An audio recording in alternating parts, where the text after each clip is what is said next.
Parfait. Ben, bonsoir tout le monde. Bienvenue à cette discussion panel autour du film Le Dernier Tuyau qui est présenté en première. En fait, on est très content de pouvoir accueillir ce merveilleux film-là, donner de la visibilité puis pouvoir en parler. C'est vraiment intéressant avec réalisateur, une personne responsable au cégep de l'idée derrière ce film et puis deux participantes. Donc, il est vraiment très content de pouvoir faire ça. Cette activité-là se déroule dans le cadre de la troisième édition de Cinévert. Et puis, la projection du film et cette discussion est en partenariat avec la Maison de la Culture de Rosemont, la Petite Patrie. Donc, on les remercie pour leur soutien. Cinévert, c'est un festival de films documentaires sur l'environnement qui est coproduit par Suco et puis Funambule Média.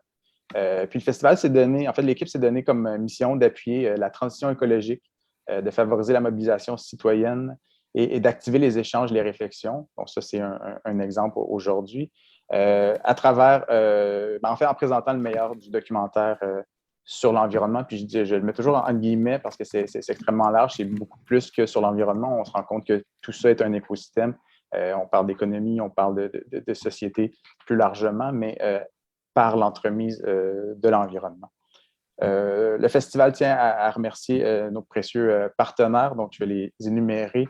Affaires mondiales Canada, le Conseil des arts du Canada, le Conseil des arts de Montréal, le ministère des Relations internationales et de la francophonie, l'arrondissement Rosemont-la-Petite-Patrie, la FTQ, la Caisse d'économie solidaire des Jardins, la Maison du développement durable, et puis Galéa, les radios Choc, CISM et CIBL, et puis Tank, qui héberge les films, donc vous pouvez voir gratuitement pendant une durée de 4 soirées.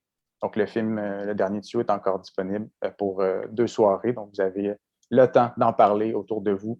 Si vous avez apprécié, n'hésitez pas. Et puis, donc, c'est ça. Avant d'aller plus loin, juste, c'est important pour l'équipe, pour Suco, pour Funambule, en fait, de reconnaître puis de souligner que nos activités ont été planifiées et organisées et se déroulent en territoire autochtone non cédé. Donc, on tient absolument à dire. Ce n'est pas juste des paroles, c'est vraiment d'attirer l'attention puis de réfléchir à ce que ça implique, en fait. Puis le film, en fait, nous permet de mieux aussi comprendre, je pense, par un aspect, donc l'importance de cette réalité-là. Je l'ai présenté tout à l'heure, mais je vais les définir un petit peu plus en détail, nos intervenants et intervenantes qui sont là précieusement. Donc, merci d'être avec nous. Olivier D. Asselin, qui est le réalisateur du film. On lui doit aussi le documentaire Pipeline, Pouvoir et démocratie, et puis Fondation, qui a réalisé plus dernièrement, donc des 2 longs métrages. Puis j'ajouterai aussi Contact Requiem pour un mot, donc qui est disponible sur le site web de l'ONF présentement, qui porte sur la pandémie actuelle. Donc, un film à voir assurément. Puis, il y a toute une programmation aussi autour de la pandémie qui vous invite à aller voir après la discussion, bien sûr. Donc, son cinéma, autant fiction, documentaire qu'expérimental, toujours un ancrage social et politique très fort. Donc, merci, Olivier, d'être avec nous et d'avoir fait ce film. Merci à vous. Ici. Juliette Bernier, qui est ici, donc étudiante au cinéma au Cégep Saint-Laurent, qui explore sa passion pour le documentaire, tout comme ses soucis et intérêts marqués pour l'environnement. Le Dernier Tuyau est le projet parfait pour fusionner ses principales aspirations. Donc, merci, Juliette, d'être avec nous pour pouvoir parler de ton expérience et du film et plus encore. Donc, merci beaucoup, merci à vous. Qui a changé de couleur de cheveux par rapport au film. Donc, si vous ne la connaissez pas, on va pouvoir retourner au film. Il y a Jayanne Bertrand. Est-ce que ça. J'ai pas confirmé. C'est correct? OK, excuse-moi. Donc, qui est étudiante en cinéma et communication au Cégep Saint-Laurent aussi. Passionnée pour les arts depuis toujours, elle a tout d'abord reçu des formations en art de la scène ainsi qu'en musique classique. Le Dernier Tuyau a été pour elle une chance inouïe d'établir un tout premier contact dans l'univers du cinéma documentaire. Donc, une belle première expérience. Oui. Quand même. Donc, merci d'être là. Ça fait plaisir. Et puis, dernier, mais non le moins, donc l'instigateur du projet, Michel Rondeau, qui travaille depuis 25 ans en tant que conseiller pédagogique à la vie étudiante au Cégep Saint-Laurent.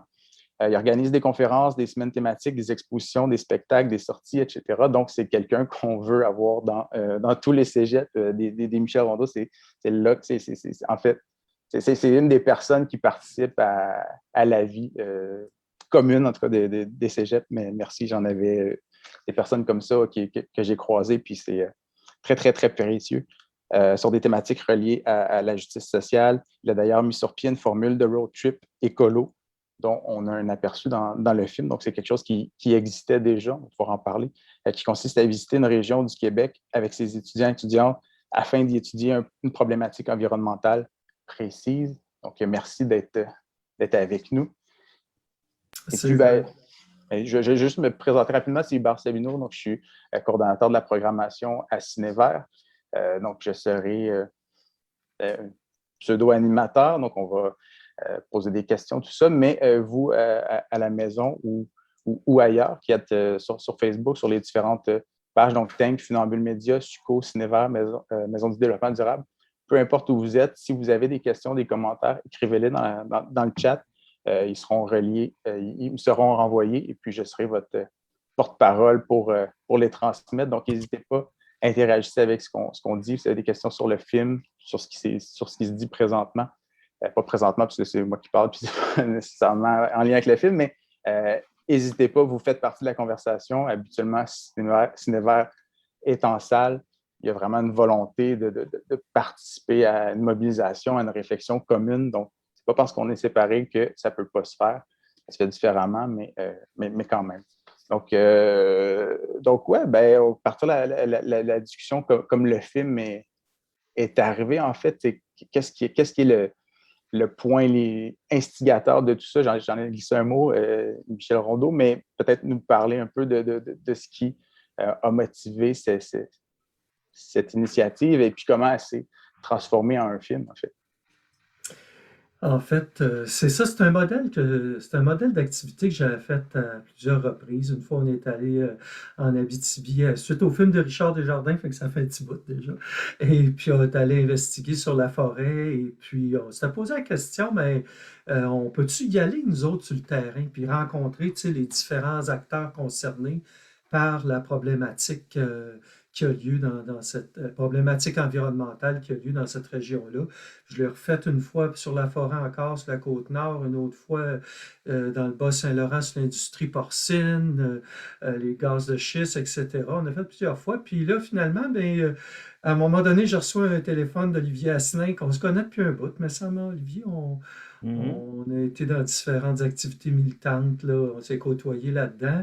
Et puis, tu sais, il m'arrive avec ce concept-là d'un film qui, cette fois-ci, on a ajouté un élément très particulier parce que normalement, dans ces expériences-là, je les offre à tous les étudiants, dans quelques domaines d'études qu'ils soient. Mais là, on a vraiment fait ça pour des étudiants en cinéma.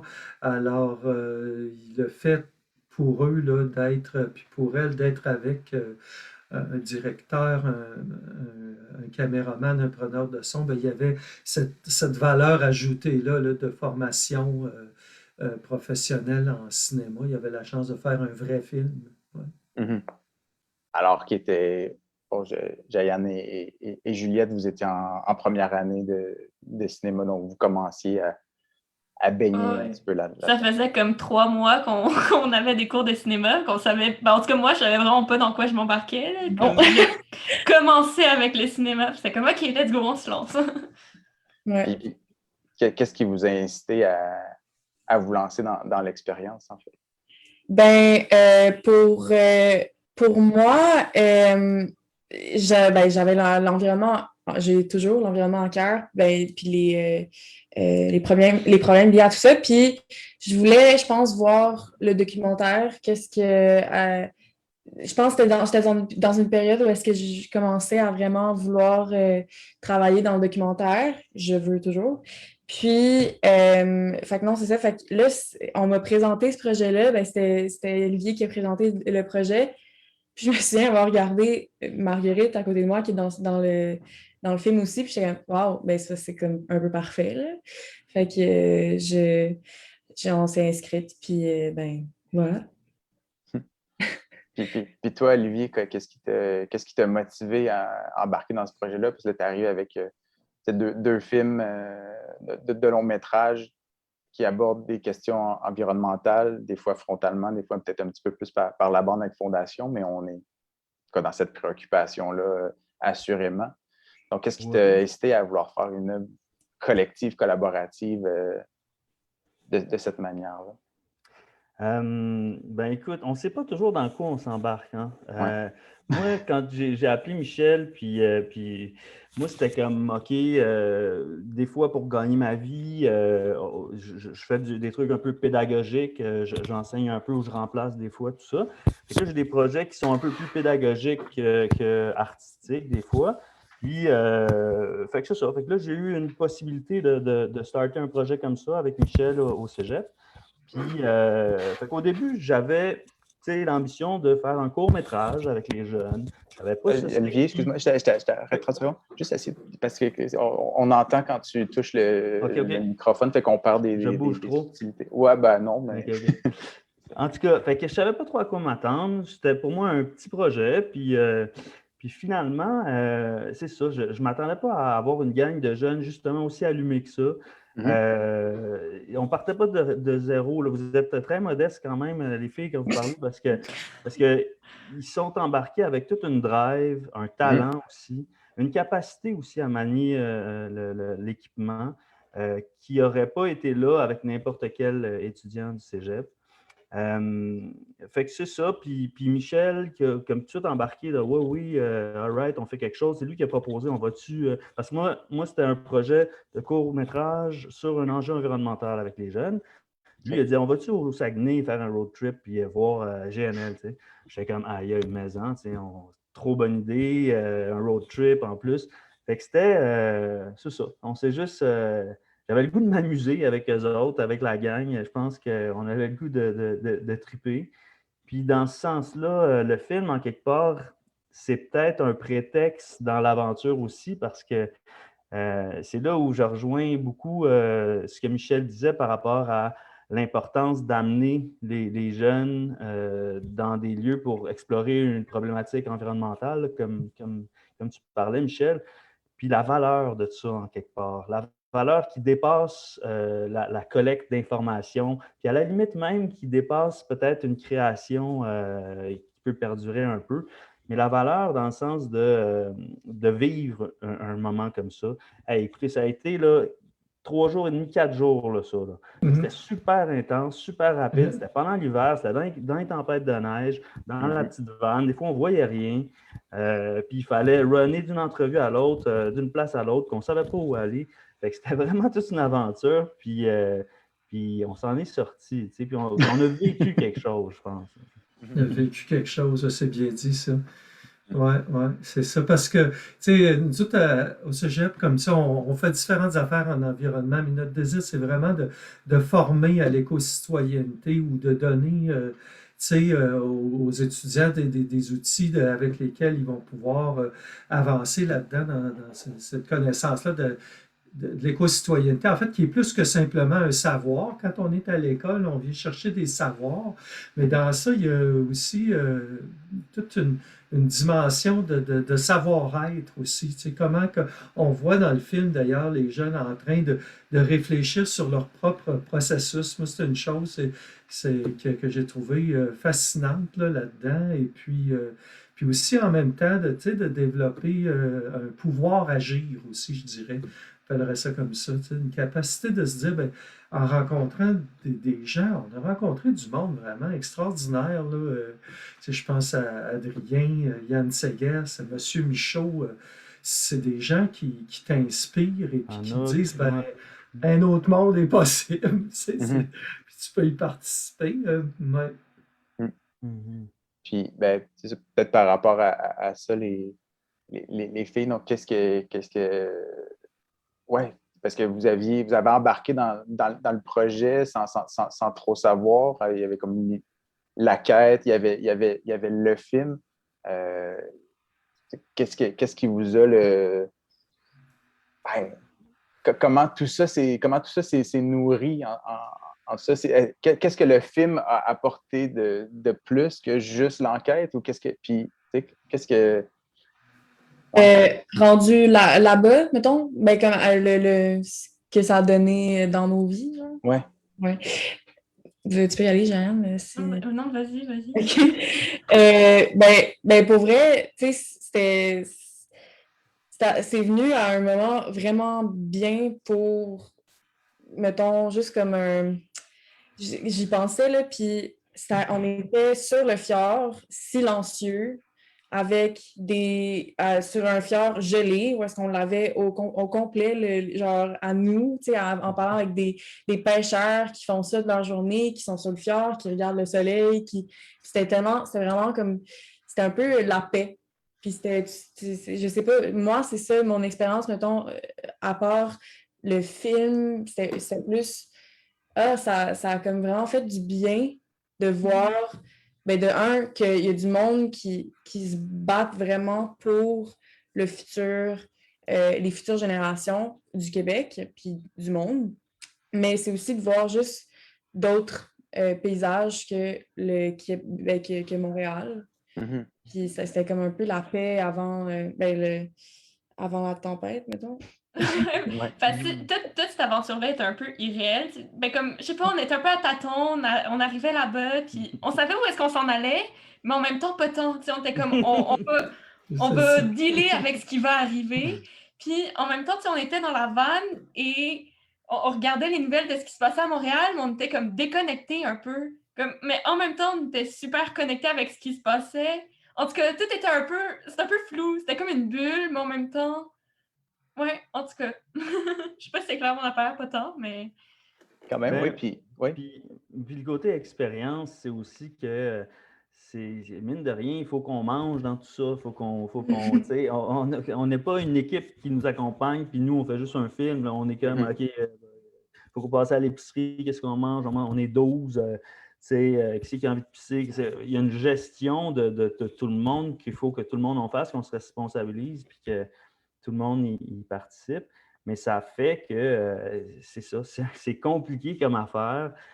Tout peut arriver parce que justement, les plans qu'on fait, tu le sais, quand tu sais pas, tu n'es pas chez vous, tu fais des plans, mais ça change bien souvent. Souvent, ce n'est pas les mêmes. Dans ce cas-ci, on a été vraiment chanceux parce que, écoute, les gens nous ont reçus vraiment à bras ouverts. On a eu les entrevues, premièrement, qu'on avait cédulées, ce qui est déjà incroyable parce qu'on avait cédulé beaucoup trop. Mais puis on a croisé d'autres en plus dans les le impromptus. ouais, c'est ça. Fait qu'on a. Moi, j'arrête pas de me dire, c'est comme un film qui voulait se faire. On a pogné dans le vent, puis nous autres, OK, on a ouvert la voile, mais on n'a pas eu à pousser et à tirer en même temps. Ça voulait se faire, ce film. Même le monde nous conseillait d'aller voir. Donc, on était comme, hey, telle personne, ce serait full intéressant que vous ayez le rencontrer. Puis c'était comme, ah, OK. Puis là, telle personne. Puis c'est comme, ah. Je me souviens, on faisait une espèce de casse-tête avec toutes les entrevues de comme, OK, mais comment on va s'arranger pour que ça rentre tout ça en 4 jours, un court-métrage de 20 minutes. Même pas, on voulait 15 minutes au départ. C'était comme. C'est un échec, 42 minutes. Oui, pas réussi. Les étudiants des différents cégeps et puis universités de la région, il y en a qui sont partis, ils sont venus nous rejoindre à Chicoutimi à partir de Saint-Félicien, Alma, tout ça. Fait que c'était incroyable. Là. Ils ont été vraiment très disponibles. Belle générosité, oui. Ah oui. Les gens sont fiers de te parler d'un enjeu territorial comme ça, un enjeu relié à leur coin du monde. Là. C'est ça. Puis on l'a senti. Ouais, vas-y, Olivier. Puis je pense, je reviens à ce qu'on disait un peu tantôt, je pense que le fait que ce soit l'hiver qu'on est allé a peut-être beaucoup aidé, premièrement, à nous à bien sentir le territoire aussi, à bien le connaître, en tout cas à plus le connaître, parce que l'hiver, c'est magnifique. Là. Le Saguenay, c'est quelque chose à voir l'hiver. Ouais. Puis les gens sont peut-être un peu plus disponibles. C'est plus calme, là, le rythme de vie l'hiver là, pour les gens. Là. Il y a moins de touristes, il y a moins d'achalandage aussi. Fait que je pense que ça a joué qu'on était là l'hiver pour faciliter malgré tout. Une vie plus normale qui est installée, plus communautaire et tout. J'aimerais vous entendre par rapport à vos opinions, parce que nécessairement, ce qui vous a motivé, Yann et Juliette. Ce qui vous a motivé à embarquer, c'est qu'il y avait une préoccupation environnementale forte chez vous. Vous aviez nécessairement un point de vue sur GNL, sur cet enjeu-là. À quel point toutes ces rencontres-là ont modifié votre rapport à ce projet, qui a fait évoluer votre réflexion, comment ça a fait déborder, en fait, cette préoccupation initiale? Ben, Ah, veux-tu y aller? vas-y. OK, ben moi, je vais avouer, avant qu'on me parle du projet, comme je connaissais GNL, mais j'avais pas fait tant de recherches, j'en avais entendu parler, j'avais pas tant d'opinions, comme je sais pas. Mais quand on a commencé à en parler, c'est comme ah, OK, je commençais un peu à comprendre c'était quoi, parce que c'est quand même un peu complexe comme projet. Fait que, fait que là, je commençais à comprendre, puis en partant, rendu là-bas, là, c'est vraiment là que je me suis forgé une opinion de comme OK, non, ça va pas le faire. Comme... Fait que tu as eu un Ouais. processus tout au Ouais. long de. Ben, en fait, c'est un peu ça aussi, le projet de partir à la recherche d'opinions, puis ben, de se forger une opinion pendant notre parcours. Moi, c'était vraiment ça, là, de partir à la recherche de réponses à mes questions, mes questionnements. C'est vraiment la même chose pour moi. Mais en fait, moi, j'avais vraiment aucune idée de ce que c'était GNL. OK. Puis, fait que j'allais là aussi d'un point de vue, je veux vraiment apprendre ce que c'est. Puis, apprendre aussi, ben, c'est quoi les pour, les contre, les vrais arguments, mettons, des deux côtés. Puis, c'est ça, c'est effectivement là-bas, je veux pas visiter le terrain, ça a vraiment, ça donne un autre point de vue complètement, là. C'est quasiment vraiment difficile d'être, pour moi ou pour, je dirais, mettons, de mon point de vue, ça doit être difficile d'être pour quand tu rencontres tout ce monde-là. Puis moi, ce que j'aime dans le film, le film commence, puis bon, vous établissez, vous êtes un groupe d'étudiants et étudiantes de Montréal, vous avez une vision peut-être extérieure au projet, quoique tout est relié, puis on a le droit d'avoir une opinion, même si on n'est pas collé sur l'enjeu. Mais vous avez cette préoccupation-là que de votre point de vue initial, en allant à la rencontre des gens, en allant voir la situation locale, il y a des arguments qui peuvent être potentiellement justifier ce projet-là de différentes façons. Il y a des intervenants qui le formulent à la fin. Il y a des intervenants qui donnent des renseignements historiques et sociologiques du coin qui peuvent soutenir un besoin de ça. Mais c'est ça, donc c'est cette préoccupation-là de venir de l'extérieur, arriver sur les lieux. Comment vous avez dealé avec ça? Puis comment ça s'est transformé au fil des rencontres où les gens finalement vous acceptent puis qu'ils vous offrent leur point de vue? Je ne sais pas qui voudrait embarquer sur ce point-là. Peut-être, Olivier, tu pourrais peut-être commencer. Michel? Je me souviens quand j'étais allé sur la Côte-Nord, la question de l'île René-Levasseur dans le réservoir Manicouagan qui voulait couper sur une forêt vierge, tout ça. Puis il y avait beaucoup d'organismes au Québec qui s'opposaient à ça. Puis je me souviens, on est arrivé là, puis c'était le monde de Montréal vient de nous dire que c'est qu'on doit faire avec notre cours chez nous en arrière. Tu sais. Fait que dans ce cas-là, ben là, peut-être qu'en tout cas, on l'a moins senti, mais c'est quelque chose que, tu sais, c'est une espèce que tu as dans le derrière de la tête. C'était notre crainte au départ avant de partir. Là. On se l'est dit souvent. Là, on était comme comment on va aborder ça avec le monde. Là. Puis par ailleurs, tu sais, comme on dit, la pollution n'a pas de frontières, les changements climatiques. Puis dans le cas d'un projet comme ça, je veux dire, c'est nos taxes aussi qui viendraient tu sais, appuyer ce projet-là s'il était accepté, notre gouvernement. Fait que on sait, une certaine légitimité quand même s'il faut être respectueux. Tu sais, quand tu arrives sur place, écoute les gens, c'est chez eux. Là, mais je pense que c'est ça. Hein? Je pense qu'il y a deux questions. La question de local versus nous autres questions de l'extérieur, que vous le dites bien, je pense, en étant humble, puis en arrivant là avec les limites, en conscient de nos limites, On n'a pas eu de problème parce que aussi on est arrivé, je pense, dans une bonne mentalité comme ça. Puis les gens qu'on connaissait, les contacts qu'on avait là-bas, tout le monde nous a aidés, tout le monde a été ouvert. Fait que ça n'a pas été un problème. L'autre sous-question, je pense qu'il y avait, c'était le côté notre position initiale qui était visiblement un peu contre le projet pour la plupart d'entre nous. Et là, bon, on avait une investigation, puis souvent la question nous est posée à savoir, ouais, là, vous n'avez pas interviewé des gens qui étaient pour le projet. Bien, la réponse assez simple, c'est que d'une part, on a essayé.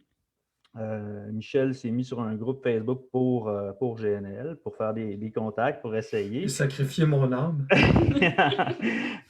Après ça, c'est ça. On a essayé d'appeler GNL directement plusieurs fois. On a laissé des messages, des numéros de téléphone, puis ils ne nous ont jamais rappelés. Mais tu sais, il y a des limites aussi à. Premièrement, nous autres, en tant que documentaristes, on n'a pas l'espèce de déontologie d'un journaliste qui est obligé de montrer tous les côtés de la médaille. Puis des fois, l'idée de chercher absolument tous les côtés de la médaille, ça détourne un peu de l'enjeu principal. Dans ce cas-ci, on a vu qu'il y a tellement de monde qui nous répondait, qui voulait intervenir avec nous, qui était contre le projet, qui avait de quoi à dire de fort. Puis ceux qu'on essayait, qui potentiellement étaient pour, ils ne nous rappelaient pas, puis ils ne voulaient pas nous parler. Fait qu'à un moment donné, notre film s'est juste un peu transformé entre l'enquête initiale que ça aurait pu être sur différents côtés d'un enjeu. C'est devenu un film sur la mobilisation, dans le fond. Pour moi, c'est beaucoup ça, ce film-là, puis ça fait écho à d'autres films que j'ai faits, que dans le fond, GNL, c'est le sujet du film, mais tout le long, on parle de la mobilisation. Puis le thème principal, c'est l'engagement. C'est qu'est-ce qu'on fait quand on est pris avec l'éco-anxiété, quand on est devant crime, la fin de notre espèce, là, quand on est avec des questionnements gigantesques comme ça qu'on doit porter, qui sont lourds, qui sont difficiles à porter, surtout pour les plus jeunes. Fait que c'est ça qui était le cœur, dans le fond, du sujet, et non pas pour ou contre GNL. C'était quand on est contre, qu'est-ce qu'on fait? T'sais? Puis qu'est-ce qu'on fait pour se faire du bien? Qu'est-ce qu'on fait pour respecter les gens qui pourraient être pour? Il y a un Yann Seger dans le film, il dit à un moment donné, c'est un très bel enseignement, je trouve, de dire en écoutant les gens qui se disent pour, on essaye de trouver les arguments qu'ils ont, puis de les comprendre. Puis à partir de ce moment-là, se dire, OK, comment on peut répondre à ça, mais en décarbonisant notre économie pareil, en ne faisant pas des gros projets de fous comme ça, de combustibles fossiles, mais en répondant à ces questions-là. Fait que ça, pour moi, c'est un film sur la mobilisation, sur des enjeux très, très forts. Puis moi, je suis tout à fait éthique. Je me sens très bien d'avoir pris ce filon-là avec la gang, puis ça s'est fait très naturellement. Moi, là, ayant fait d'autres expériences de road trip comme ça, la plupart, tout le temps, les compagnies, ils nous reçoivent toujours.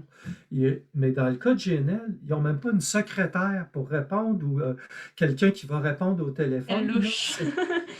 T'es même pas capable de les rejoindre. Et puis, on a failli rencontrer des gens qui étaient pas en faveur du projet, puis c'était là, impossible. Fait que, tu sais, dans le fond, la conclusion du Bureau des audiences publiques, le rapport qui disait à quel point ce projet-là avait divisé la région, là, ça, là, c'est vraiment palpable. C'est vraiment, tu le vois à quel point, là, en tout cas, la communication n'est pas facile. C'est ça. Mais on a trouvé finalement, comme tu dis, Olivier, à quel point, moi, de voir, je me souviens quand on était avec les gens de la coalition FIAR qui étaient en train de faire leur réunion, là, tu te dis, waouh, c'est extrêmement formateur d'être témoin de ça, tu sais, de gens, de citoyens qui sont en train justement d'exercer leur citoyenneté. Tu sais, je pense à un monsieur comme M. Paradis, Jean Paradis, qui a milité dans la région là, pour un paquet de choses, là, pour les rivières, puis son organisme Négawatt, tout ça. Et puis tu vois que c'est des gens qui ont une réflexion, puis qui ont pas juste une réflexion, ils ont une action en lien avec leur réflexion. C'est extraordinaire de voir ça. Puis, ouais, ben, c'est dit beaucoup de trucs. Moi, je retiens un peu éco-anxiété, mobilisation, action, tout ça. De faire le film, donc Juliette, de faire le film, bon, je pense que tu le verbalises, le terme éco-anxiété. Là, tu fais partie d'un groupe qui est un peu préoccupé par les mêmes enjeux, qui vit les mêmes choses. Comment le film participe de soit d'accentuer l'éco-anxiété ou de l'atténuer ou ouais, c'est ton rapport à l'éco-anxiété par Ouais. rapport à ce film-là? Ben, comme je l'ai dit au début, je pense, pour moi, à ce moment-là, c'était vraiment, OK, on était dans le cœur de, OK, on fait une grève pour GNL ou pour tout le kit, on fait une grève à l'école, on fait des marches, puis blablabla. Puis, tu sais, oui, je vais y participer, puis je vais le faire, puis je suis contente de le faire, mais je pense qu'il y avait quelque chose pour moi qui me manquait à agir. Puis c'était vraiment, ça m'a vraiment aidé à participer à ça. J'ai senti, tu sais, ça c'est clairement pas réglé, là, mais j'ai senti que j'aidais vraiment en me mobilisant, en faisant un film par rapport à ça. Je pense que ça a atténué un peu comme ma recherche, mon envie à autre chose que de marcher, mettons, pour ça. Puis, donc, c'est ça. Puis de ne pas avoir l'attention du gouvernement anyway. Donc, je pense que... Mm-hmm. Yann, je sais pas si tu voulais rajouter un truc par rapport à cet enjeu-là. Ouais, ben moi pour vrai, l'éco-anxiété, oui j'en ai, mais pas tant parce que je sais pas, je suis comme optimiste de nature, puis j'ai foi en ce qu'il va se passer de quoi à un moment donné, puis que le monde va se réveiller, puis que on va s'en sortir. Je sais pas, je veux pas être pessimiste par rapport à ça, parce que si on est pessimiste, c'est là que comme on se dit, ben de toute manière, ça va pas s'arranger. Fait que je veux rester optimiste, fait que je sais pas. L'éco-anxiété, oui, ça me touche, mais pas autant que d'autres personnes que je connais sont comme « Oh mon Dieu, non! » Moi, je sais pas. Ouais. Mm-hmm. Mais c'est sûr qu'avec le projet, comme ça m'a juste encore plus rassurée dans mon optimisme de comme voir du monde qui vraiment se mobilisait. Il y a surtout une rencontre en particulier qui m'a vraiment comme marquée. Okay. C'est celle quand on était dans l'auberge. Aidez-moi, Olivier, c'était avec qui? Avec Avec Yann et Marielle. Ouais, exactement. Cette rencontre en particulier m'a comme. C'est du monde qui était. Eux aussi, ils étaient optimistes, je pense. Comme si c'était vraiment. Je sais pas. Ouais. C'est ceux qui ont fondé le Folksal puis le Festival Virage. Hein, okay, ouais. Festival Virage. Belle gang de crinqués, là, tu sais. Ouais, vraiment.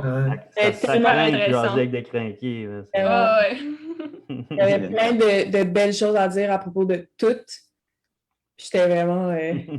Moi aussi, Jeanne, c'est comme. À vous, hein? Puis celle-là était un peu plus moins formelle. On n'était pas tous présents. Fait que c'était plus intime. En tout cas, ça, ouais. Le format aide. Il y a un message de Kérosène qui fait un message aux étudiants et étudiantes. L'implication, l'engagement pour la cause environnementale aide à gérer l'éco-anxiété. Donc, il y a ça. Il y a d'être dans le concret, d'être dans le collectif, puis d'être dans le mouvement. Je pense que ça aide.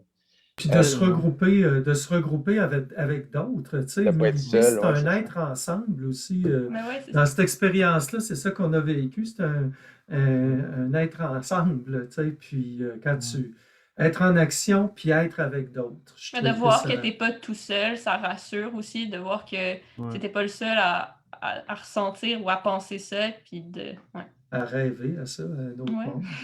J'aime bien ça, Jaïane, ce que tu as dit par rapport à l'optimisme malgré tout, parce que je pense aussi qu'à ce niveau-là, on a tellement tendance dans notre société à toujours regarder la finalité des choses. On est toujours dans la fin justifie les moyens, tu sais, puis on va tout sacrifier pour la finalité, puis on a de la misère à regarder le processus, tu sais. Puis c'est là où est-ce que, pour moi, quand on arrête un peu de regarder la finalité, ben oui, on va mourir, là. C'est correct. C'est ça la fin. C'est normal. C'est comme on meurt en tant qu'individu, là. C'est correct. Mais si on arrête un peu de regarder la fin, puis que tout d'un coup, on est en cohérence, on cherche la cohérence entre ce à quoi on croit et ce qu'on fait. Bien là, tout d'un coup, je pense que on devient mieux, je ne sais pas comment dire ça, mais on se nourrit de quelque chose. Peu importe la finalité, quand on porte des gestes qui sont en cohérence avec nos valeurs et nos principes, ben on se sent bien. Fait que moi, je pense que c'est aussi ça le bonheur. C'est peu importe, c'est le pendant. C'est pas la finalité tout le temps. C'est vrai que c'est mon ambiance spa qui t'amène mes réflexions zen. Oui, d'être congruent avec ses valeurs. Oui, mais tout à fait.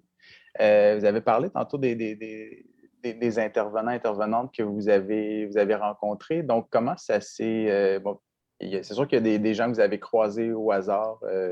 La personne en motoneige, c'était pas scripté, vous allez la rencontrer à ce moment-là sur la route. Mais il y avait des gens ciblés. Comment vous les avez ciblés? Puis, comment vous les avez abordés? Puis, ouais, ça serait la première question, en fait. Je ne sais pas comment l'esprit de groupe s'est fait par rapport à ça. Ouais, on a eu des réunions préparatoires dans lesquelles on a pas mal défini ça ensemble. Et puis Olivier et moi, on prenait là, à gauche et à droite on s'est monté un horaire. C'est sûr que tu avais des gens, mettons, Sylvain Gaudreau, ben là, tu prends un rendez-vous, puis là, c'est ça que ça va pas varier beaucoup. Et puis d'autres qui demandaient plus d'organisation, comme les étudiants et des différents cégeps et universités. Mais encore, tu sais, eux autres, ils se sont organisés, puis on a pu trouver des... Monsieur Michaud, ben lui, on l'a déplacé, tu sais, mais il a été vraiment, lui, on l'a rencontré sur notre retour à Québec, là, le directeur du GREM, là, c'est ça, puis... Mais c'est ça s'est fait très en collaboration. Hein. C'est pour ça que c'est le fun comme processus, ce film-là. Encore une fois, parce que la question du processus, parce que c'est ça, dès le début, tu sais, on s'est dit, OK, ben, avez-vous le goût d'interviewer le monde? Premièrement, on a demandé ça aux étudiants, tu sais. Puis dès le début, c'était pas OK, on va aller rencontrer tel. C'était OK, qui vous voulez rencontrer? Tu sais? Puis on se posait la question, puis on pitchait des idées, puis on partait. Puis quand on se revoyait, encore une fois, en groupe, on déterminait OK, mais cette personne-là, mais là, on a 2-3 personnes qui parlent du même sujet, qui c'est qui est le mieux? Clac. Puis on déterminait vraiment pas mal notre itinéraire en groupe, puis évidemment avec les questions pratiques après ça de ce qui marche ou non. Là. Mais ça a été très, très collaboratif comme processus. Puis pour ça, c'est ça. Ça a été collaboratif à la hauteur de la gang de jeunes super allumés qu'on avait. Que ça, je leur lève mon chapeau parce que c'est sérieux, là, ça a vraiment fait qu'on a pu faire un moyen métrage. Là, leur sérieux, leur volontarisme, leur talent aussi, les idées qu'ils amenaient, tout ça. Ils ont vraiment participé créativement à ce film-là. C'était pas juste des porte-paroles ou la trame narrative, dans le fond. Mais ils avaient aussi le chapeau d'avoir la trame narrative, d'avoir 3 caméras d'en face pendant qu'ils dormaient dans le van. Ils avaient un gros mandat. Oui, puis comme tu dis, c'est par rapport à arrêter de voir la finalité, puis c'est entre ça, c'est le processus qui, en tout cas, me semble aussi intéressant.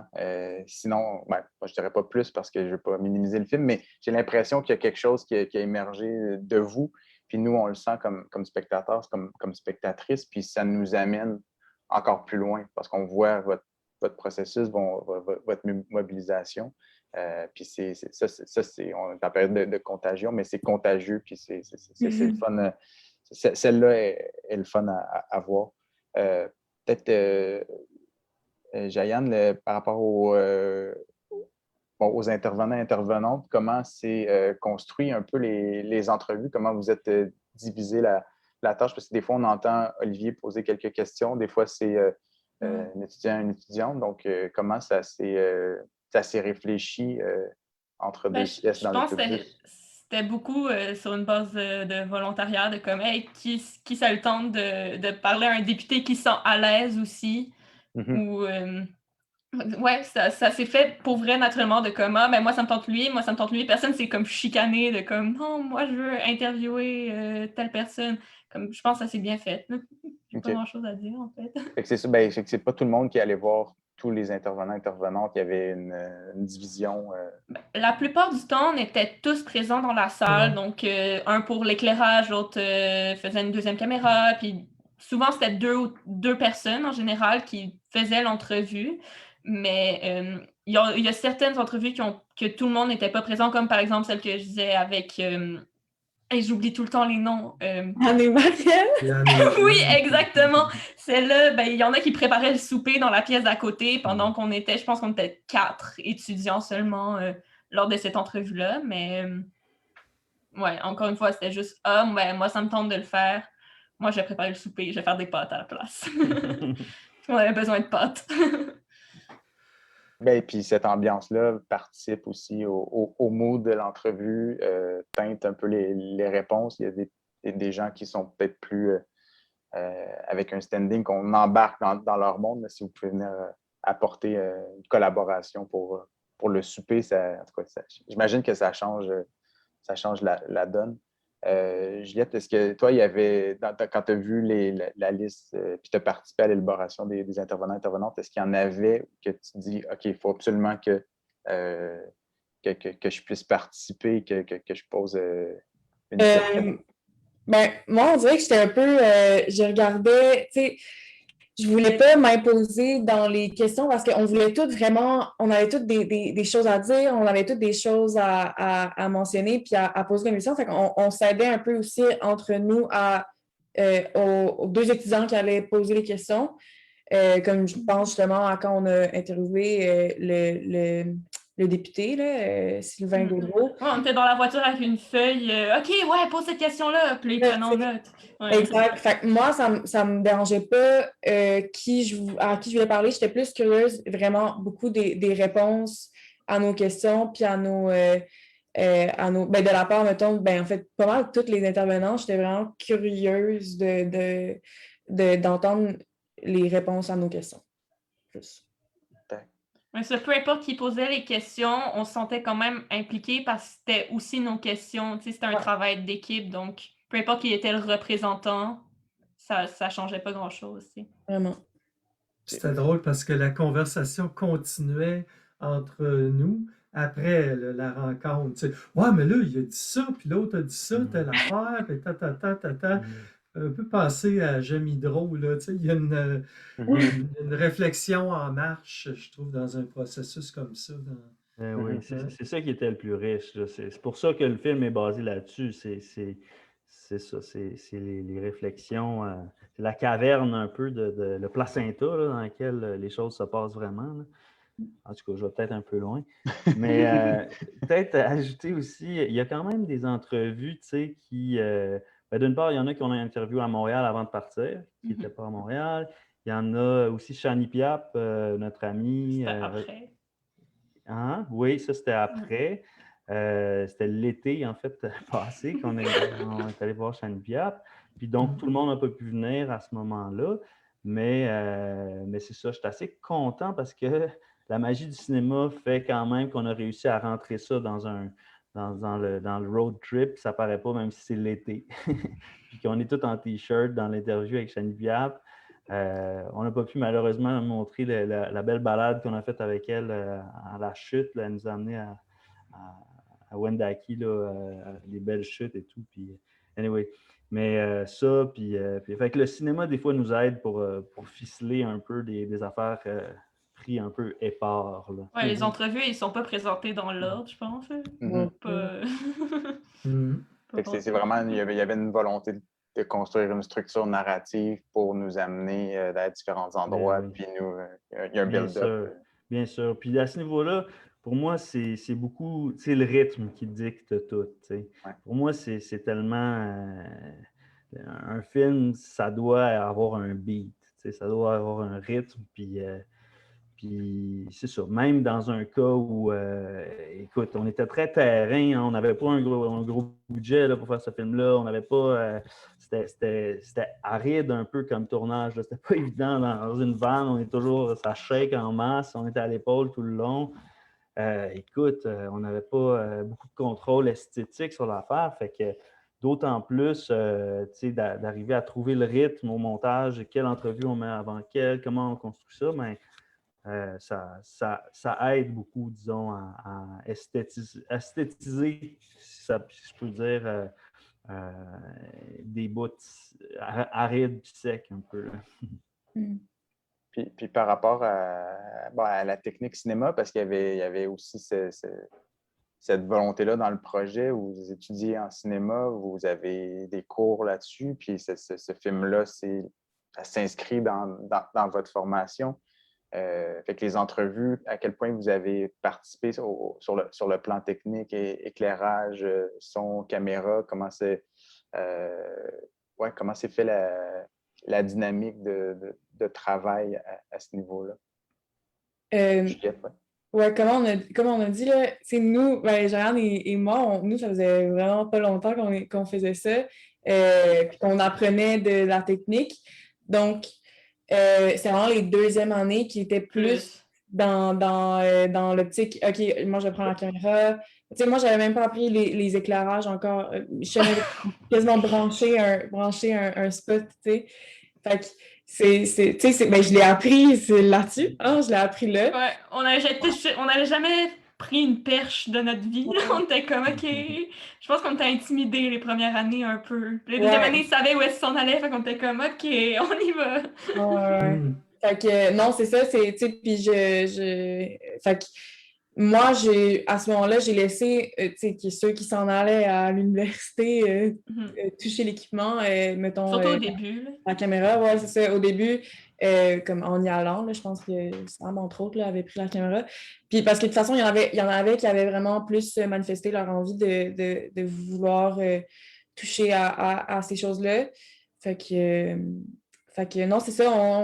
Vraiment, là, il n'y a pas eu de grosses chicanes sur nos rôles. Fait que c'était très calme. Puis, Après, aussi, si je peux me permettre, il faut aussi remercier David Cherniak et Pierre-Étienne Lessard qui étaient là comme techniciens professionnels, mais que je leur avais aussi demandé, bon, êtes-vous prête à avoir le mandat aussi un peu pédagogique, là, parce que ça se peut qu'il y en ait qui viennent vous poser des questions. Vous êtes, tu sais, gênez-vous pas pour parler de votre métier, de ce que vous êtes en train de faire, tu sais, puis le matériel s'échangeait. Puis en road trip de même aussi, là, c'est comme on niaise pas. Le trépied, il faut qu'il se prenne. Le premier qui est à côté, il le prend. Puis c'est pas parce que t'es réel ou c'est pas parce que t'es ici. Il n'y a pas de rôle. Puis c'est ça aussi du documentaire terrain. Là. Fait que ça, tout le monde a embarqué. Puis Pierre-Étienne puis David aussi, c'était vraiment... il y avait une belle solidarité, je trouvais. Puis c'est ça. Puis les caméras s'échangeaient. Puis... fait que, ouais. C'est génial, en fait, comme processus, comme mentorat, de plonger aussi pour apprendre. Ça prend un certain courage aussi. Donc, moi, je tiens quand même à vous féliciter. Déjà, après 3 mois, de dire, moi, j'embarque dans le projet en sachant que c'est la meilleure façon d'apprendre, c'est d'être en mode un peu survie, si on veut, puis d'être dans le mimétisme des autres. Donc, ouais, je pense que c'est Je suis vraiment contente de l'avoir fait, surtout qu'à cause de la COVID, notre cours on était en train de faire notre tour de documentaire. Là, on venait de commencer, puis la COVID a comme un peu enlevé nos projets de documentaire. Fait qu'on n'a pas fait de documentaire à l'école à cause de la COVID. Ça, c'est comme notre seule expérience. Puis, je suis tellement contente d'avoir accepté parce que ça m'intéressait vraiment le documentaire. C'est une des raisons, en fait, pourquoi je me suis lancée en cinéma au départ. Puis là, je me dis, si j'avais pas fait ce projet-là, j'aurais jamais vraiment fait de documentaire. Même chose pour moi, là. C'est vraiment... C'est ça. Ça faisait peur, pas rien savoir. Puis là, ça a été vraiment gratifiant. Puis, Ouais. Genre, au début, comme j'étais pas la même cinéaste, là, je suis pas une cinéaste, mais comme les grands mots, avant, puis après, genre, j'ai vraiment vu l'évolution, puis tu sais, on était plus à l'aise aussi à la fin pour les entrevues, des choses comme ça. Tu sais, il y a des trucs que j'aurais pas fait la première journée que à la dernière journée, j'étais à l'aise de le faire. Mhm. Ah, c'est un condensé. Ben ouais. Je trouve ça Intense. assez exceptionnel comme opportunité, comme chance. Par rapport à... Ben, en fait, je voulais avoir un commentaire de Michel Martin qui nous a été soumis, puis je trouve que c'est intéressant comme... ça change un petit peu, là, mais vous allez voir comment c'est... Je pense que c'est le fun, puis vous aurez sûrement quelque chose à dire. J'étais dans un groupe qui avions fait un blocage pacifique à l'entrée du port, et par la suite, nous avions investi les bureaux de GNL en février 2017. Toute cette journée-là, nous avons été suivis par les forces de police. Nous nous sommes sentis intimidés par leurs actions. Pendant le tournage, avez-vous eu ce sentiment d'être surveillé, sous surveillance, ou d'avoir une ambiance de répression d'une certaine façon? Ouf, non. En fait, Il y a un hélicoptère qui nous suivait tout le temps. Ouais, il y a l'hélicoptère, C'est ça. mais ouais, c'était le fun. C'était plat pour le son, la prise de son. Non, mais sans blague, c'est nous, on a couru après GNL là, pour qu'ils nous répondent. Puis ils voulaient pas nous autres. C'est nous autres qui les harcelions, tu sais. Fait que, non, c'est ça. Il faut dire aussi que notre implication n'était pas, tu sais, on n'a pas fait d'action directe, on n'a pas. Fait que, il n'y aurait eu aucune raison à y avoir de pression de leur part, même les groupes qui se manifestaient pour le projet. Comme on disait tantôt, on a essayé de les rejoindre, on a essayé d'avoir leur point de vue, puis ils se sont désistés, ils n'ont pas voulu. Fait que, non, ils se sont remis dans notre chemin. Là. OK. Puis c'est ça, parce que vous avez quand même contacté des gens, vous avez eu un certain retour négatif par rapport à ça, mais ça n'a pas été plus loin dans ce contexte. Un monsieur qu'on a failli rencontrer à un moment donné, puis à un moment donné, la gang a dit non, on ne les rencontre pas aux autres, il n'y a rien à faire avec ça, puis ils vont tordre notre point de vue, tu sais, ça fait que ça... Non, on n'a pas senti peur, non. Aussi, en se promenant, on espérait aussi rencontrer des gens. Comme en allant voir les pêcheurs, je me souviens, on était comme, oh là, on va en pogner un qui est pour, on va en pogner un. Mais non, il était contre. Finalement, dans cette région-là, il n'y a personne qui est pour GNL. Même la motoneige, on s'est tous regardés, genre, oh, lui, bon. C'est ça. Il y avait une personne dans nos stéréotypes, là, dans nos qui allait être pour, là, c'était clairement le monsieur en motoneige. Mais c'était vraiment intéressant d'entendre son point de vue, justement. Puis il était comme vraiment contre. Ça, c'est intéressant. Il travaillait dans le tourisme. Fait que, c'est intéressant comme principe de dire je pars avec une a priori, puis elle est déconstruite tout de suite. Et que ça, c'est quand même intéressant comme processus, comme réalité, de voir que quand on va à la rencontre des gens, il faut essayer d'arriver avec un regard assez neutre puis se laisser aller avec ça. Vous avez parlé un peu de votre intérêt du cinéma documentaire. J'aimerais savoir un peu comment vous viviez ça avant de participer à ça. Est-ce que vous voyiez le cinéma comme un levier de mobilisation sociale? Est-ce que vous aviez cette vision-là du documentaire? Puis comment ça a évolué au fil du projet? Je ne sais pas si Juliette, tu peux... Oui, dans le fond, oui, c'est ça. Tout le monde avait un intérêt envers le documentaire. Puis c'est ça qu'on a dit, là, on venait de commencer notre cours du cégep sur le documentaire. Je pense que ça m'a toujours intéressée, mais là, juste, tu sais, on n'arrête pas de le dire, là, c'est tellement une belle expérience. Puis une expérience de gang, une expérience de technique, puis d'apprentissage, que ça a vraiment, je veux dire, ça met la barre haute pour d'autres projets de documentaires que j'aimerais faire. Parce que oui, c'est ça m'a vraiment ouvert l'esprit pour en faire d'autres. suis intéressée par pas mal. En fait, je sais pas vraiment je sais pas dans quelle direction je veux aller avec le cinéma, mais cette expérience-là m'a juste tellement ouvert les yeux sur les possibilités que je peux faire. Puis comment, tu sais, veux pas, de mon point de vue, c'était vraiment facile, pas vraiment, mais comme vraiment facile d'avoir des bons intervenants qui ont des bonnes choses à dire, qui ont plein de choses à dire. Tu sais, je trouve qu'on a vraiment beaucoup d'arguments avec peu de gens quand même, là. Puis donc, non, c'est ça, je crois que c'était comme vraiment, j'arrête pas de le dire, l'expérience parfaite pour ouvrir nos carrières. Ouais, ben c'est ça. Ben moi aussi, j'étais comme en partant, ben personne va vouloir nous parler. Puis quand on va poser des questions, tu sais, on va pas savoir quoi poser. Puis ils vont répondre par oui ou non. Puis ça va être tout. Puis on va pas avoir de stock. Puis comme j'étais pas stressée, de comme, mais je sais pas ce qu'on s'en va faire. On va être nul. Ça va être nul. Puis, finalement, ça s'est bien passé. Puis, je posais un peu la question dans cette optique-là parce que le film, c'est sûr qu'il va servir d'agent mobilisateur et on le sent sur les réseaux, les gens se le partagent. Il y a comme bon, ça réactive. C'est sûr que le BAP est sorti, mais il y a un certain gain si je prends le point de vue d'opposition à GNL. Mais la lutte est loin d'être terminée. Donc, qu'est-ce qui va arriver avec ça? C'est sûr que ce film-là va servir la cause qui est défendue.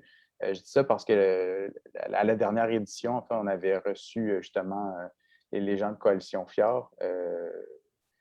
Puis il avait parlé à quel point le film en fait, d'Olivier Pipeline, Pouvoir et démocratie, avait été utilisé pour mobiliser les gens autour de l'enjeu. Donc, il y avait l'idée de projeter le film pour servir à réfléchir, à débattre de tout ça. Quand vous avez embarqué dans le projet, est-ce que vous aviez cette idée-là que ça pourrait servir? C'est sûr que au début, c'était un court-métrage, ça n'avait peut-être pas la même ampleur, mais est-ce qu'il y avait cette visée-là déjà dans l'idée initiale du projet? Ouais, ben moi, personnellement, vraiment, là, j'étais jeune adolescente qui veut changer le monde, qui pense que, ben tu sais, pour moi, je trouve que c'est ça qui m'intéresse du documentaire en général, c'est vraiment juste que tu as la possibilité de changer les choses en faisant un film puis en rencontrant des gens. Puis c'est pour ça que je me suis embarquée là-dedans. C'est vraiment, si j'ai la possibilité de présenter un sujet puis de changer les choses avec ça, ben je vais le faire, c'est sûr. Puis je crois que ça peut encore changer les choses avec ça. Moi, je voyais surtout ça comme un moyen de plus d'informer, plus que mobiliser. Ben, ouais, de plus informer. Surtout le format court-métrage, c'est quelque chose qui se partage bien. Surtout, je voyais quelque chose qui allait se partager sur les réseaux sociaux, puis que le monde allait pouvoir plus regarder ça rapidement, puis comprendre un peu plus le projet. Mais là, que ça se transforme en plus un moyen métrage. Ben, moyen long métrage. Qui part là-dedans. Qui est comme plus mobilisation. Tu sais, c'est bien aussi, comme je suis autant satisfaite avec ce qui s'est passé. Genre, ça allait changer d'idée, mais ça a changé pour le mieux. Ben, pas nécessairement pour le mieux, mais pour quelque chose de différent, mais qui est aussi... Ouais, on peut parler de diversité des tactiques, puis de renvoyer en fait à Michel Martin qui nous a partagé son truc tantôt, qui a été dans l'action plus directe. Puis je pense que ça fait partie de tous les approches qui sont disponibles. J'aimerais entendre Michel par rapport à ça, parce que les autres projets de road trip écolo que tu avais mis en place, il n'y avait pas cette plus-value-là cinéma. On part, on documente de différentes façons, mais encore là, c'est vraiment beaucoup dans le processus. Il y avait d'autres étapes après, mais qui n'avaient peut-être pas nécessairement cette ampleur-là. Pourquoi tu as décidé d'embarquer dans le projet cinéma, en fait? Ben, comme je disais au début, là, c'est né d'une réflexion qu'on avait eue, une discussion qu'on avait eue, Olivier et moi. Mais là, en plus, Olivier amenait, dans le fond, le médium. Et puis, à Saint-Laurent, ben, on a une bonne formation en cinéma. Tu sais, mais Mhm. moi, je trouve ça, là, tout le long, c'était cette idée-là qui m'habitait. Je me souviens quand on l'avait fait sur la forêt, la Côte-Nord, par après, on avait fait une espèce d'exposition dans l'école sur la forêt. Ça relevait plus, tu sais, notre changement. L'impact qu'on a eu auprès de la population du cégep était plus là, tu sais, au niveau des arts visuels. On a habité complètement là, tu sais, le grand hall du cégep, et même c'était la commission Coulombe à l'époque sur la révision du régime forestier québécois, et on y avait participé à la, à la commission. Il y a une des commissaires qui était venue nous rencontrer, etc. Fait que, tu sais, t'as beau être une gang de kids à cégep, là, tu peux avoir un impact. Puis là, avec le cinéma, ben, évidemment, et Olivier, tu étais venu présenter il y a quelques années ton film Pipeline au cégep. Et puis, moi, c'est une chose qui m'habite, là. Puis tous les gens qui s'occupent, qui s'intéressent à l'environnement, moi, c'est mon dossier au cégep, là. Toute la question de GNL, ça va avoir un impact vraiment important là, sur notre production de gaz à effet de serre, et puis notre entrée ou pas dans une transition écologique, là, un projet comme ça qui va ramener l'équivalent en émissions de 10 millions de chars à la rue, tu sais. C'est important qu'on se mobilise. Puis là, ça tombe à pic qu'on le sorte parce que, comme vous disiez, ben, avec le VAP, il me semble qu'on a gagné une bataille, mais eh boy, hein, faut pas vendre la peau de l'ours avant de l'avoir tué, hein, parce que je pense pas. Tu sais, est-ce que le ministre va nous arriver avec une déclaration là, comme de quoi le projet maintenant Mhm. satisfait les exigences en plein mois de juillet, tu sais, quand tout le monde. Moi, je trouve que, tu sais, présentement, on dirait que la mobilisation environnementale, on était 500 000 dans la rue là, en septembre de 2019, puis là, maintenant, tout le monde est sous le ciel de la COVID. Et puis, Mhm. mais je le vois présentement au Cégep, on a un petit groupe un petit comité vert qui a été actif toute l'année, là.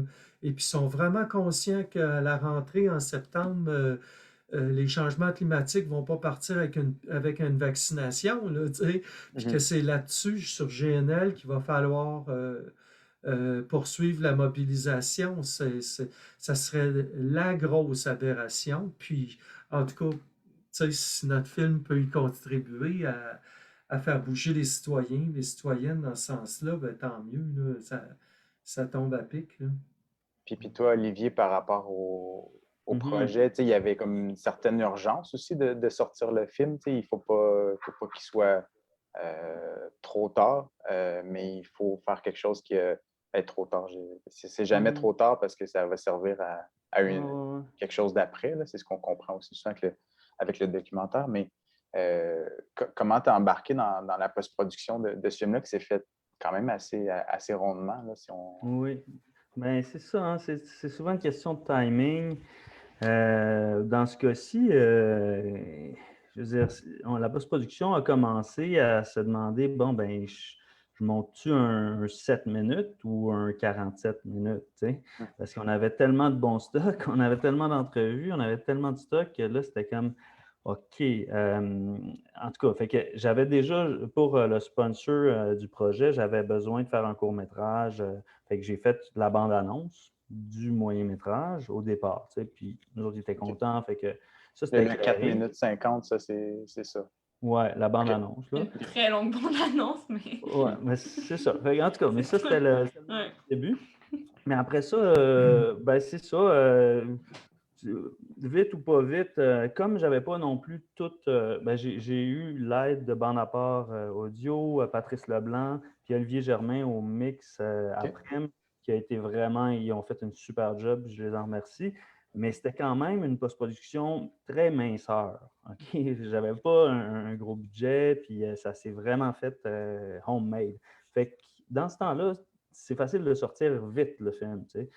Fait que c'était pas nécessairement si. Tu sais, ça aurait pu être sorti bien plus vite que ça, là, parce qu'il n'y avait pas l'ampleur d'une grosse structure Mhm. de production.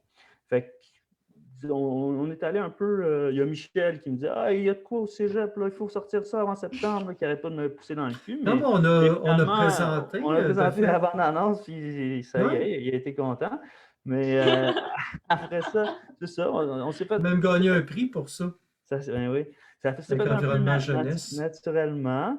Puis, écoute, oui, ça tombe au super bon moment parce que ça va être pertinent politiquement, au moins jusqu'à ce que le gouvernement prenne sa décision, mais j'espère après aussi, là, mais ça reste très, très pertinent. Ça, c'est toujours le rêve, hein, je veux dire, qu'on fasse un film et que ça ait une fonction plus que l'objet, hein, que ça ait un peu une vie en soi, le film, en tant qu'instrument de mobilisation, puis qu'il se mette à vivre par lui-même, le film, puis à faire des petits dans des projections où est-ce qu'il y a d'autres enjeux puis d'autres mobilisations qui se font. C'est le rêve en tant que documentariste. Fait que ça, c'est un privilège quand par hasard ça peut se passer. Mais après ça, juste pour finir là-dessus, le documentaire, moi je trouve qu'on est chanceux. Autant on est le parent pauvre du cinéma, puis il n'y a pas de financement, c'est difficile, puis on crève la dalle, là, sans blague. Oui, c'est important de le rappeler parce que. Oui, c'est ça. Mais autant que on est dans un moment, moi je pense que tout le journalisme est en crise, on le sait. Puis ce qui coupe dans le journalisme, c'est les dossiers longs. C'est les trucs qui sont longs à faire. C'est les recherches poussées qui demandent des journalistes beaucoup. Fait que ça, le documentaire prend un peu une place, je pense, dans la société que le journalisme d'enquête avait avant.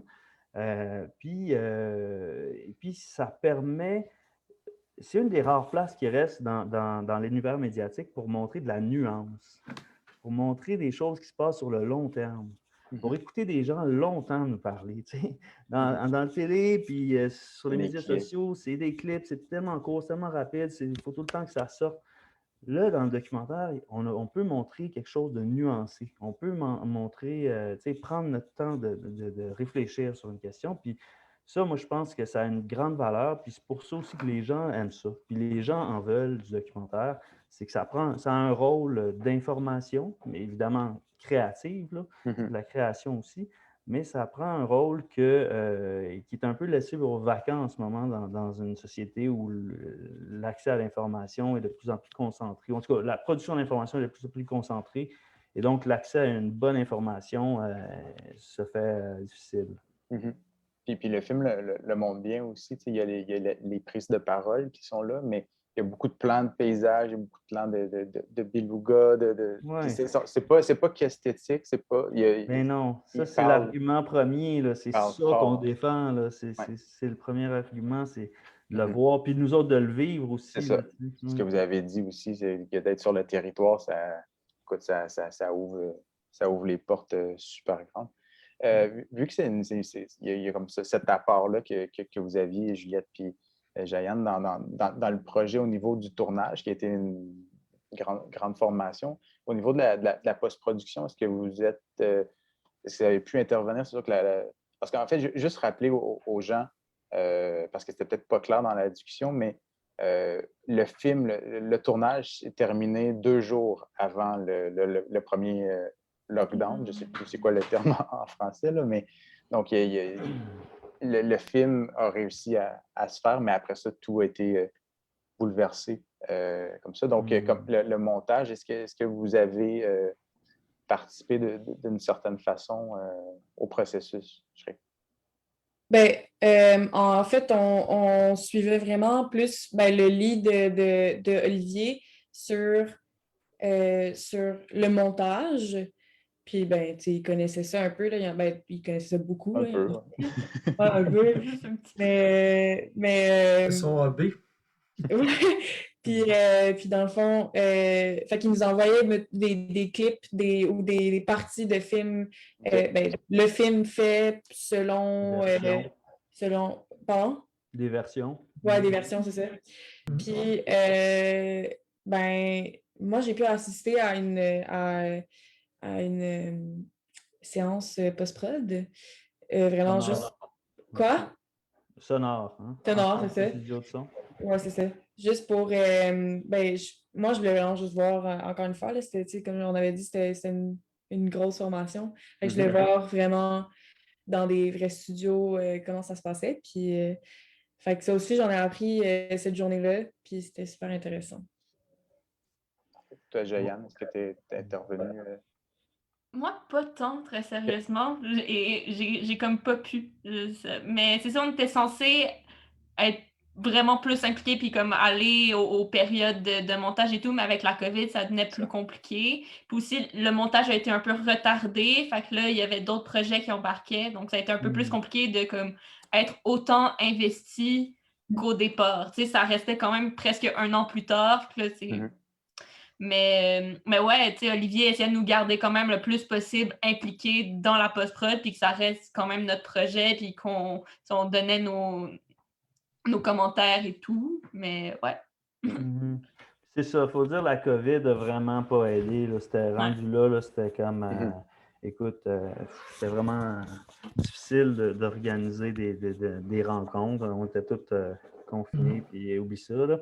Mais pareil, moi, j'ai beaucoup profité de leur feedback et des rencontres Zoom qu'on a faites pour des versions à l'automne dernier, en tout cas. Là. Puis c'est ça. Puis là, comme j'avais du temps puis que personne ne l'attendait, c'est ça aussi qui est le fun quand on fait du cinéma indépendant, c'est qu'il n'y a pas une télé qui l'attend, qu'il faut diffuser. Ben, des fois, oui, là, on espère toujours. Mais en tout cas, quand on est indépendant, là, je n'avais pas de deadline. Fait que j'avais le temps de la réflexion.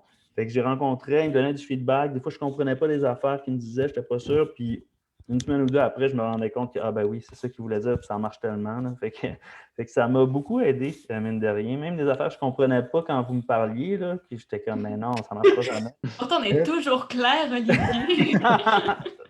En tout cas, quand je le faisais, ça marchait. Fait que j'ai fini par fermer ma gueule, puis écouter vos conseils. C'est bon, c'est une Le leçon. deadline, c'était Michel. Je poussais, ouais. Et toi, Non, mais Michel, c'est ça. ouais. Hein? Ben oui, j'allais te relancer là-dessus parce que est-ce que tu as eu la piqûre du cinéma parce que tu as vraiment découvert de l'intérieur. J'étais le seul qui connaissait C'est pas cette drôle. langue. Tout le monde C'est ça. parlait en termes techniques, tu sais, de si c'était pas, tu sais, de lentilles ou de plans, puis de machin de même. Puis tu sais, moi, je conduisais le minibus, puis je posais des fois des questions aux gens, mais c'est ça. Je trouve que ça a montré à quel point, tu sais, comme Olivier disait, le documentaire, c'est quelque chose d'important quand tu veux creuser quelque chose puis en parler. Ah oui, effectivement, pour la post-prod, là, vraiment, là, la COVID nous a tombé sa betterave parce qu'on est revenu le mardi, puis c'était le jeudi, ou est-ce qu'on a décidé, le cégep a décidé là, de fermer après ça. Fait que qu'est-ce que tu veux que je te dise? On a été chanceux, mais comme je disais tout à l'heure, même avec la bande-annonce de 4 minutes, on a pu quand même la présenter au mois d'octobre à Environnement Jeunesse qui faisait un concours intercollégial là, sur les différentes initiatives là, en environnement. Puis on l'a présenté dans l'intérieur aussi d'un colloque qu'ils ont organisé, dont GNL était le thème. Là, OK. donc c'est ça, quand même. On s'en est bien tiré, hein? Ouais. Vraiment. Notre bande-annonce a fait du chemin, c'est quand même drôle. Ouais, c'est ça. Ouais. Une question par rapport à la musique. Il y a quand même des choix. Il y a des musiques qu'on reconnaît. Comment s'est fait la sélection? Est-ce qu'il y a eu encore là une certaine concertation à ce niveau-là? Et encore une fois, non, moi j'ai proposé des affaires. Oui, mais c'est pas vrai. J'ai proposé le gros de l'affaire, j'ai proposé des choses, puis il y a des choses qui marchaient, il y a d'autres choses qui m'ont dit, ouais, es-tu sûr, cette musique-là, à ce place-là? J'étais là, oui, ça c'est super important, c'est super important. Puis 3 semaines plus tard, elle n'était plus là, puis ça marchait bien mieux.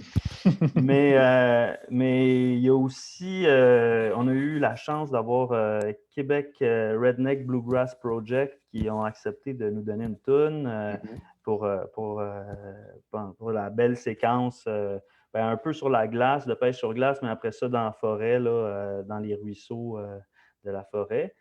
Puis c'est Yann, là, un des personnages, une des personnes qu'on a interviewées qui connaissait quelqu'un dans cette bande-là, puis que les autres ils étaient du coin, tu sais, fait que leur musique ancrait vraiment les images dans le territoire, puis le propos dans le territoire. Fait que c'était vraiment intéressant. Puis c'est pour ça que je me dis, c'est drôle, ce projet-là, c'est des petits hasards comme ça qui ont toujours bonifié la patente. Puis c'est vraiment pas moi qui a tout créé ça. C'est vraiment boule de neige, là, tout le monde, des bonnes énergies, de la bonne solidarité, des bonnes idées. Puis toum, toum, toum, toum. Puis d'un coup, on a une belle patente. Tu sais, puis, c'est vraiment un projet collectif. C'est ça, nos intervenants se sont impliqués dans notre projet à d'autres niveaux que juste intervenir dans le projet. Comme, comme je disais, ils nous conseillaient d'autres personnes à aller en entrevue, puis c'était super motivant aussi, de comme tout leur feedback. Ouais. C'était beau à voir.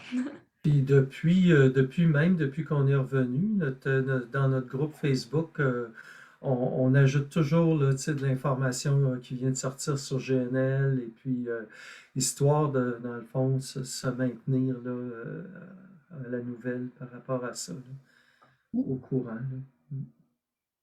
Là. Se nourrit. J'ai une question par rapport à l'urgence climatique. On est là-dedans. Vous étiez là-dedans il y a un an, là, avec un certain recul, puis il a été question encore là d'impossibilité d'action. En tout cas, c'est plus difficile de se rassembler, d'avoir une ambiance sociale de mobilisation sur l'environnement. C'est sûr qu'on la sent latente et on la sent sur les réseaux sociaux, on la sent ailleurs. Mais ouais, votre position par rapport à l'urgence climatique, si on recule dans un an, à quel point ça a évolué chez vous, peut-être, Juliette, si le film a participé à... Ouais, ben dans le fond, tu sais, à ce moment-là, on était vraiment plus dedans. Puis genre, je l'entendais vraiment. Ben, on était 2 secondes, il y a même un peu de technique. Plusieurs fois. Ouais, on t'entendait plusieurs fois. Il y a de l'écho. OK. Là, on t'entend plus du tout, par exemple.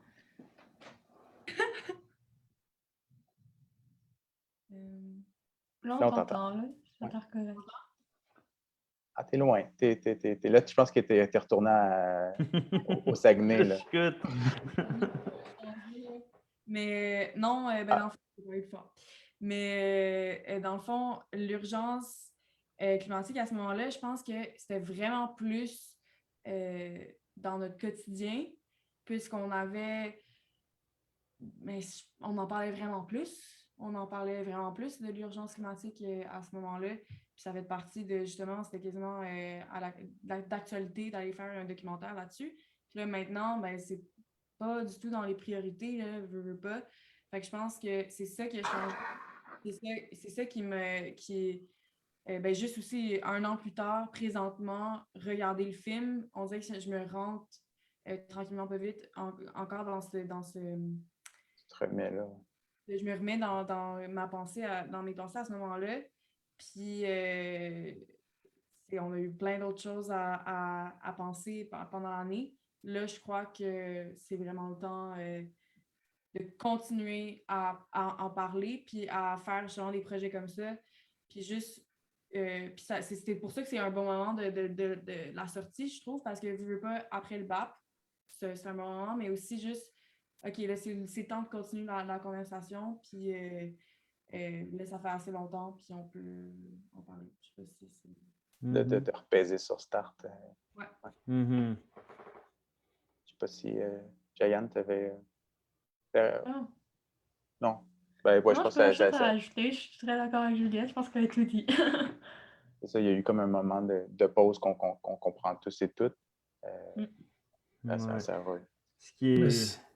Il faudrait quand même mentionner c'est fou, hein, parce que ouais, il faudrait revenir sur non seulement Start, mais fast forward un petit peu, hein, parce que Je te dis que, tu sais, comme ils disent, il y a bien du monde qui disent OK, notre but, c'est de revenir à la normale, comme c'était avant la pandémie. Là. Et là, on n'est pas sorti du bois. D'autant avec tout ce que la pandémie nous donne comme nouveau défi d'emballage, d'emballage du moindre lunch, là, livré chez vous, lunch par lunch. Là. En tout cas, il y a tellement d'enjeux de livraison, d'achat en ligne, tout ça qui ont dégénéré depuis la pandémie. Donc, ouais, ça va être le temps de revenir à ça bien vite. Hein. Et justement, pendant une de nos rencontres Zoom, genre, on se disait ça en blague de comme, hey, mais là, la mobilisation est un peu mise sur pause, mais à quel point les gens en général, ils doivent en profiter de comme. Il me semble qu'on s'était dit ça. On était comme, ah là, ils doivent mettre le. Ça se prend. Ouais. Ouais. Ben, juste, Olivier, par rapport à ce que tu viens de dire, je réinvite encore les gens à aller voir le court-métrage que tu as fait, qui est disponible sur le site de l'ONF. Il y a des réflexions super intéressantes qui viennent un peu reprendre ce que tu viens de dire. Donc, voir à quel point le cinéma peut être aussi véhicule de réflexion sensée et multiple. Donc, inviter là-dessus. Il y a une question qui m'est revenue ici sur le chat. Est-ce qu'il y a une rencontre, je sais que Yann t'en as parlé, mais est-ce qu'il y a une rencontre qui vous a marqué? Ce serait celle qui vous a le plus marqué et pourquoi? En fait? Ça peut être Michel, la rencontre aussi. Là. Moi, c'est Michel. Moi, c'est Michel. Ben c'est comme on a dit tantôt, là, ben, c'était Yann et Muriel. Marianne. Je pense que c'était juste de voir des gens, comme on a dit, des parents qui sont tellement impliqués dans leur communauté partout, ben, pas partout, mais dans leur communauté sur plein d'enjeux. Puis c'est juste tellement intéressant d'entendre tout ce qu'il y avait à dire sur OK, comment ils ont commencé le festival, comment ils peuvent s'impliquer plus, comment ils invitent les autres à s'impliquer. Je crois que c'était intéressant. Ça, puis aussi les étudiants les étudiants du Saguenay qu'on a rencontrés. Nos premiers, je pense, en plus, ou dans nos premières entrevues. Fait que ça l'a encore plus fessé. Vraiment, OK. j'ai vu. Ah non, j'allais dire que Yann. Non, c'est ça, c'est vraiment intéressant d'entendre, de voir des étudiants, c'est du monde de notre âge, qui avaient qui avaient tellement belle façon de parler sur ce que c'était l'enjeu premier, de quoi sur quoi ils luttaient. Puis non, c'était vraiment juste intéressant d'entendre comment ils se communiquaient. Tu sais, aussi, quand on fermait la caméra, les conversations un peu moins formelles, comme quand on est allé manger avec eux après, puis juste, tu sais, ces rencontres-là, c'était tellement intéressant. Puis aussi, genre, celui qui était en... Aidez-moi, En skidoo? Oui, en skidoo, oui. Tu sais, c'était comme une rencontre importante, on s'en allait marcher, là. C'était comme un matin, on fait, bon, on s'en va marcher, il faut qu'on marche. Puis on rencontre des gens, puis on a rencontré des gens aussi au top de la montagne, puis comme... C'était juste, ça sortait de nulle part. Là, on s'en allait pas voir du monde, on avait juste notre caméra pour prendre des photos, des images de paysages, puis on rencontre des gens. Comme ça, c'est le fun aussi. Ça, c'est intéressant dans un processus créatif aussi d'avoir, comme vous aviez vos points d'ancrage avec des intervenants prévus, mais il y a aussi l'improbable ou l'impromptu qui a une force, puis il faut être ouvert à ça, je pense, savoir réagir par rapport à ça. Ben, en fait, c'est un peu le temps qui nous est alloué pour la discussion, mais merci à tous et toutes pour le film d'abord, pour l'audace d'avoir plongé dans le projet, de l'avoir organisé, puis de nous l'avoir transmis. Merci pour le film, puis merci pour la discussion. Ça fait du bien de voir un peu où vous en êtes aujourd'hui. Ça fait du bien de voir des réflexions. Puis, ouais, de voir ce dynamisme-là qui est présent, puis d'avoir des gens comme Michel qui sont, en fait, qui sont comme un brasier, je trouve, qui allument quelque chose qui est déjà existant, mais qui fait grossir la flamme. Puis après, en tout cas, moi, je trouve ça merveilleux. Fait que, ouais, je tiens à remercier Michel pour son implication. Puis ça n'a pas l'air difficile pour lui, mais c'est ça qui est le fun, en fait, c'est de voir que c'est juste là, puis c'est juste normal de faire ça. Je pense qu'on a tous croisé quelqu'un comme ça, puis c'est intéressant. Puis Olivier aussi, là, je veux pas... Hey, attends, si on était live, moi j'applaudirais, là, Michel. Sérieux, c'est vrai, là, c'est vrai, c'est tout un brasier comme tu dis. C'était arrivé avec une opportunité, Olivier, c'est ça qui est pas pire. Ça a été une belle rencontre et puis il y en a sorti une belle aventure. Pense à ça, à part de ça, je veux juste mentionner ça. Là, vous étiez 3 dans le groupe, Juliette et Jayanne qui étaient en première année, puis Marguerite, mais tout le reste, c'était des finissants. Fait qu'ils n'ont même pas eu de party de finissants. Là. Ils ont cheminé ensemble au cégep pendant 2 ans. Fait que cette expérience-là, ça a été leur party final, puis si on peut dire, à l'intérieur d'un film. Là, tu sais.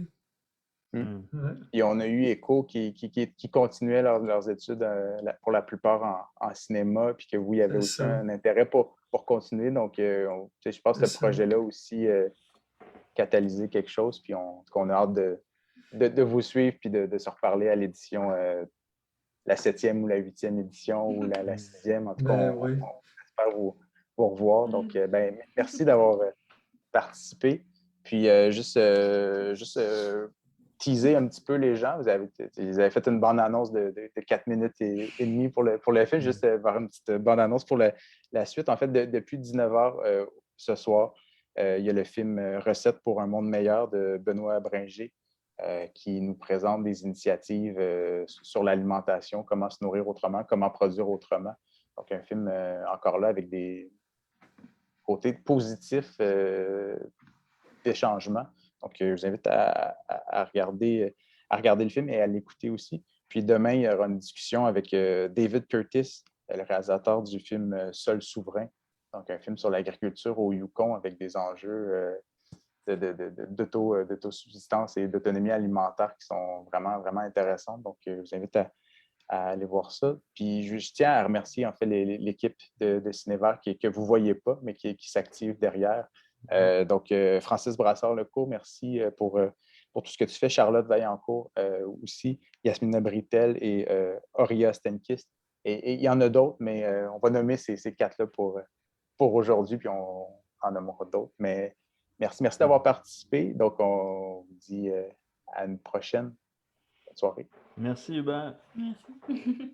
Soirée, merci Hubert. Salut tout le monde.